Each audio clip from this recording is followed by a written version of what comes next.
Guys, putting a bad tenant in your rental property can be very, very risky. Please do not do this. Watch today's video in full if you're a landlord right now, or you plan to be in the future, or you plan to own rental properties. This video is for you. I'm gonna share with you four tips that I do in my business personally that I wanna give to you so you can rip it off in your market to increase your chances of having a better tenant and decrease the likelihood that you have a bad tenant that's gonna damage your property. So guys, a lot of people quit the business way too soon. It hurts me to watch this every time because they were so close, but guys, they quit because of all the headaches that go on the day-to-day grind. So it's a long path of success that they have to walk, and to get there to the very end where you're successful, you're gonna have a lot of long, stressful days. Some of those days are caused by bad tenants that they never even had to have in the first place. I'm gonna show you how to avoid those today.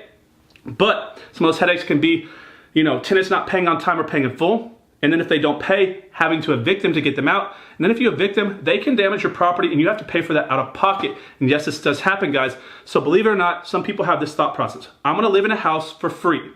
And I know this other person owns it, and they have an expectation of me paying them to live here, or paying them for me to live here. And then when I don't pay them, they're gonna kick me out. And when they do, I'm gonna get really, really mad at them because they're an evil person, and how dare they have the audacity to throw me out of their house that I'm not paying for to live there. And I'm gonna damage their property to get back at that evil person. And yes, this does happen, but if you do what I'm about to share with you today, guys, it's not gonna happen as much. So being a landlord and buying assets has a lot of long-term benefits, guys. It's gonna be very good for you and your family. You create generational wealth, long-term passive income, tax benefits, guys, and guess what? Here's the best part. Assets, they don't fire people. People fire people. Jobs are risky. Assets make you wealthy. So guys, but besides from having bad contractors and having bad partners, having a bad tenant is just about as bad as it gets. So I'm gonna show you how to avoid this right now. So one of the first things I always do, guys, is I sneak a peek. I sneak a peek at their car. So as they pull up and I meet these individuals who are potentially gonna be a tenant living in my property, I'm looking over their shoulder in their car to make sure a bomb didn't go off, to make sure a tsunami didn't hit it, to make sure there's not a landfill in the back of their car. Why? Because they treat their car the way they're gonna treat your house. So if they have 2-month-old McDonald's bags in the back and trash everywhere and dirty diapers in the back, that's what your house is gonna look like very, very soon. And you do not want these people living in your house because they're gonna treat your house just like they treat their car. And guys, if it looks bad, so is how your house is gonna look very, very soon, so be very, very careful. The second thing, guys, I always do a personal audit or personal inspection.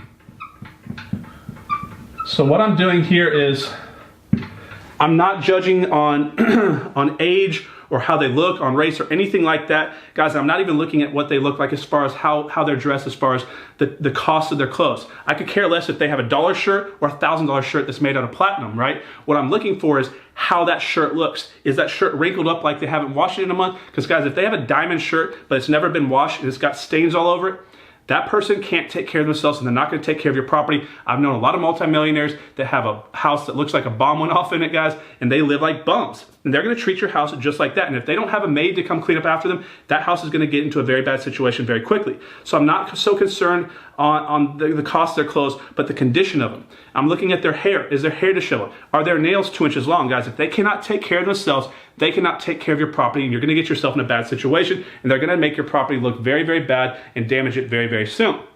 So look at the person and decide, can they take care of themselves or not? Number 3, call test. This is very important, guys. I do what's called a call test. So as we get an application, people are gonna send in their applications and they're gonna put a number on there for their old landlord. Why? Because they didn't live in a bush, they didn't live in a tree. People had to live somewhere before they live in your property. And guys, they're gonna give you a number. And a lot of times, they're gonna give you a fake number. Yes, it's gonna be fake. It's gonna be to one of their friends or their family members, or even to themselves. Some of them will literally be that bold to give you a fake number to themselves and try to pretend that they're someone that they're not. Why are they doing this? Because if they had a bad experience at one of their old places and you call that old landlord, they're gonna tell you a bad story about this individual and you're not gonna let them in the house. So they have to create a fake number. And how do you get around this? And how do you make sure that you're calling a real person? We're gonna give them a different address. So say that tenant or potential tenant gave you an address of 123 Main Street. Well, I'm gonna call up that old landlord and I'll say, Mr. or Mrs. Landlord, I have a potential tenant here. His name is so-and-so. He's about to move into my property. Can you tell me a little bit about them? It looks like they were living at 456 Main Street. I don't say 123 Main Street. I give them a different address. Because if that person says, oh yeah, they were a great tenant. They were living at 456 Main Street for a long time. I love to have them there. I'm sorry they're leaving, but yeah, you're gonna have a great tenant. You know they're lying to you right there because guys, if you're a landlord, I'm pretty sure unless you're a shitty landlord, you're gonna know what properties you own. And if someone gives you a different address, you know, you're going to be like, hey, actually they lived at this address, right? So if they don't acknowledge the fact that you gave them a different address, they're a fake person, and this is a great way to screen them and make sure you got a good tenant coming to your property, because if you get a good review on the right property, usually they're telling the truth and it is the right person. The last thing, guys, that you always want to do is use your instinct. Now, when you come to picking a partner or a contractor or a tenant, this is the most valuable thing that you have in your life as far as a business owner. Use your gut, use your instinct, go with what your gut tells you, because guys, if you're going against yourself all the time, you're basically gonna be putting bad people into your life. You have this weird sense of ability to pick the right person and do the right thing, and people go against their gut and their instinct all the time, and it costs them a lot of money. So guys, there it is, guys. Make sure that you sneak a peek in their car. Make sure you know what's going on in that situation, because if it's dirty, so is your house. Your house is gonna be dirty too. Guys, make sure you do a personal audit. Make sure they don't look like a bum, because if they look like a bum, they're gonna live like a bum in your house.